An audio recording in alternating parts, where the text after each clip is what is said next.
was wondering what we could do about putting our home and land and so on in our sons' names, but with a lifetime thing to stay here, if they couldn't take it until then, and what would we run into in doing that?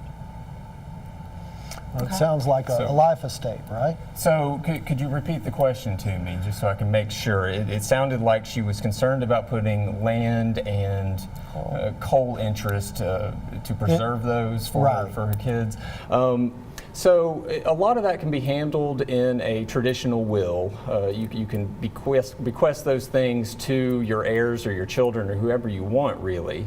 Or you can kind of do that in the immediate, but you have to be sure that real property is treated a little bit differently sometimes. So if you're going to do something like take out a life estate, where a life estate generally means that you reserve the rights to live there and hold all the interest in there for your life, and then upon your passing it will go to who you name as the remainder interest in that real property.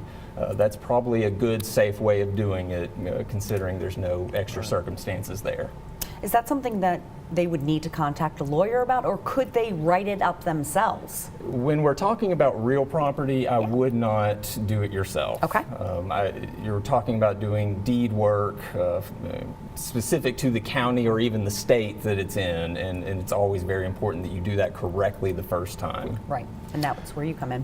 When you're talking about possessions and accounts and those type of things, though, can people just simply write out a request on a piece of paper and let that stand?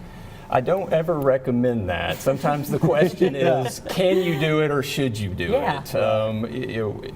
Medically or even in the legal field, you can do a lot of things yourself, but it's ill-advised to do it yourself. That's a good way to look at it. And sometimes, quite frankly, it's do you want to save costs now or in the future? Because sometimes it costs more money to fix those problems than it does to do it right the first time.